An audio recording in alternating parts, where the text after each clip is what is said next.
Wave News at 5. We start tonight with a look at the damage as neighbors in the Parkland neighborhood, they are busy cleaning up after an EF1 tornado moves through, damaging houses and blocking streets. It didn't travel far, but the tornado that hit did leave an impact on the community. And Governor Beshear and Mayor Greenberg, along with other local leaders, they toured the neighborhood to get a look at the damage, and they talked to residents in the area about how they're moving forward. And then an EF0 tornado touched down in Harrison County, and the strong winds brought down trees in that area, and one tree landed on a home. A neighbor we talked to says he's never seen anything like it. And we thank you for watching Wave News at 5. I'm Myra Ansari. John is off tonight. We have team coverage in the Parkland neighborhood. Wave News reporter Alina Noakes joined local leaders as they toured the damage. But first, we start with David Mattingly, who is also in the Parkland area. Talk to residents that were impacted. And they're telling me, Myra, that all of this destruction that you see here happened very quickly. All of this are the remnants of a huge maple tree that actually is rooted across the street. It's been blocking the street today, and it's just one indication of the storm's power. Neighbors tell me all of this happened in just 2 or 3 minutes. The storm started with a light drizzle and quickly turned into an EF1 tornado. That means part of Parkland was hit with winds ranging from 86 to 110 miles an hour. That's why you see big trees that have been standing for generations now splintered and laying on the ground. Residents today were assessing the damage and clearing away the debris. But you can see on this level, that entire second level housing is just completely gone. I've got lawn chairs from all the way from across the street in my neighbor's yards. They took the entire porch with it. Back to live pictures now. You heard me talking about that maple tree. This gives you some idea of just how big this tree was. It has been blocking the street. Crews were able to clear away and traffic is restored. But this big tree also crushed this car that was parked at the curb. I'll tell you how the driver managed to survive to tell his story. Reporting live, David Mattingly, Wave News. Wow, thank you so much, David. That is a huge tree. Not long ago, Governor Beshear made a trip to West Louisville for a tour of the impacted areas alongside Mayor Greenberg. Wave News reporter Alina Noakes is live from Woodland Avenue with more on what officials had to say there. Yeah, as you just saw from David, the tornado damage here in the Parkland neighborhood was compact but severe. Just one example of that, what they're cleaning up right behind me. We have crews working to take down this big tree that did damage some of this house here, leaving behind in this area about a dozen structures with damage, but thankfully no injuries. But the effort to get this damage picked up and power back on has been quick. The governor is saying this was the fastest he has seen a community respond in the aftermath of a storm during his time as governor. At this point yesterday, 11,000 people had power outages. Today, all power has been restored. Only those with internal damages at their houses are still out of power. And all but one road has been cleared of any fallen trees. I was just in the hard-hit areas, and it's tough to see the damage to somebody's home, but it's inspiring to see the amount of help that is out there on the streets and how many neighbors we have helping neighbors.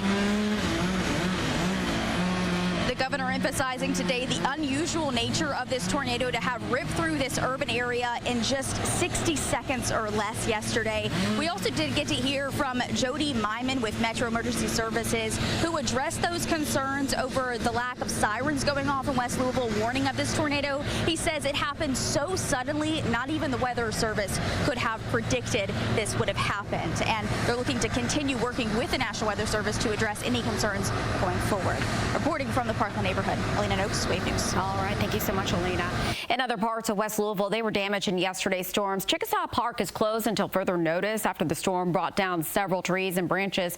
A tree also crashed through the restroom building. No word when the park could reopen. And we heard Alina Ryan talk about how this just came so quickly yesterday that it really did come as a surprise. Here's the deal. This lasted for one scan of the radar. and it had about a 37-mile-per-hour speed on the radar there. And by the next scan of the radar, which happens only a minute or two later, boop, it was gone so quickly that it would have been impossible to put a tornado warning on this particular storm as it moved through Jefferson County.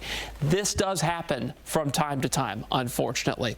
On the radar this afternoon, we are not tracking any sort of severe weather. You'll notice that to our north, we do have a few of those isolated showers and downpours from Freetown to Jonesville at this hour. Louisville, nice and dry. A great day for recovery from the storm damage, both, of course, in Louisville and out, of course, north of Corydon in Harrison County, Indiana, where they had that EF0 tornado with 85-mile-per-hour winds just south and west of Crandall. Hello, folks in E-Town. You've got just a little green speck east of town here, possibly a spot of drizzle. Same story west of Hodgenville. You can barely make out that one there. But for the most part, we'll stay dry this evening. We look to see a very nice night and an even better weekend as a cold front moves through. That'll flush out the high humidity, making it feel fantastic by early tomorrow morning. Proof's in the pudding. Temperatures getting down into the 60s early tomorrow. Clear skies expected. We'll talk more about that lower humidity and the latest on Hurricane Beryl coming up in just a few minutes. Myra. All right. Thanks so much, Ryan. A judge has ordered Dejon Anderson to quit filing conspiracy-filled motions attacking her public defender, the Washington County Court, and others, warning that she could be held in contempt of court for failing to follow this order. Anderson is charged with killing her 5-year-old son, Cairo Jordan, and abandoning his body in a suitcase in the woods. That has filed more than a dozen motions since her arrest earlier this year. And as Wave News troubleshooter Mark Stevens reports, the judge says that Anderson is trying to distract and delay her criminal case. Anderson has filed motions to dismiss the case against her, falsely claimed her public defender is President Joe Biden's grandson, and has refused to cooperate with a second psychiatric evaluation. Judge Larry Medlock's order says all of her current filings will be disregarded, and he's also told her to file a new request to represent herself, this time following standard Indiana practice. He's also told Anderson to stop referring to herself by another name, use her legal date of birth, and stop filing motions referencing any sort of conspiracy theory. It's her erratic statements and behavior that caused Medlock to order her to undergo a competency exam to see if she can represent herself and can stand trial. His order also says he will not rule on her new request to represent herself until she completes that second psych exam. Medlock ruled her baseless attacks on the court may be an attempt to distract and delay from the criminal proceedings against her. He also warned that if she files anything that does not comply with his order, it will simply be stricken from the case. Now, the order follows a similar one dismissing a lawsuit that Anderson filed against the Washington County Clerk. A different judge in that case dismissed it and also struck all of her filings in that case as well. A pretrial conference likely to discuss her psychiatric evaluations is set for next week. She's supposed to go on trial next month. Mark Stevens, Wave News. All right, thank you, Mark. New here at 5, a former Kentucky pastor accused of sex abuse appeared before a judge today. Pastor Zachary King from Lexington and his attorney waived his right to a preliminary hearing this morning in court. His attorney argued for his bond to be reduced, but that failed, with the judge deeming him as a potential flight risk. Now, on Tuesday, it was set at $250,000, and that's where it will remain following this morning's ruling. King is facing several felony charges, including rape, sodomy, and sexual abuse. A woman is dead after a house fire in Elizabethtown. The fire happening around 8 o'clock on Monday night inside a home on Gale Drive off of Bardstown Road in Elizabethtown. We've learned the woman found dead inside the home is 75-year-old Barbara Stewart. Her next-door neighbor reported the fire, saying that he heard a real loud pop while he was in his garage. After investigating, he grabbed a fire extinguisher and headed for the front door of Stewart's home. She died at the scene. Crews say that they are investigating the cause of that fire. Stewart's cause of death is pending an autopsy result. A group of firefighters had trouble responding to a fire alarm after a man approached them and then jumped on their truck. The incident happened yesterday just before midnight. An arrest report says that a fire crew was pulling up to the location of a fire alarm at Brookridge Village Boulevard, and that's where the Wood Springs Suites Hotel is located.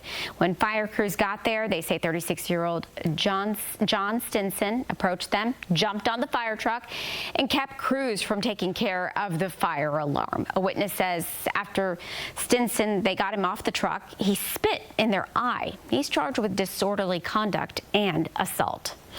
Our team coverage of the storm damage continues at 5:30. A family's legacy now in question after the high winds move through the area. You're going to hear from a woman who's figuring out her next steps. Plus, President Biden is back on the campaign trail defending his spot in the race. You're going to hear how he's trying to reassure voters after his debate performance. Be prepared.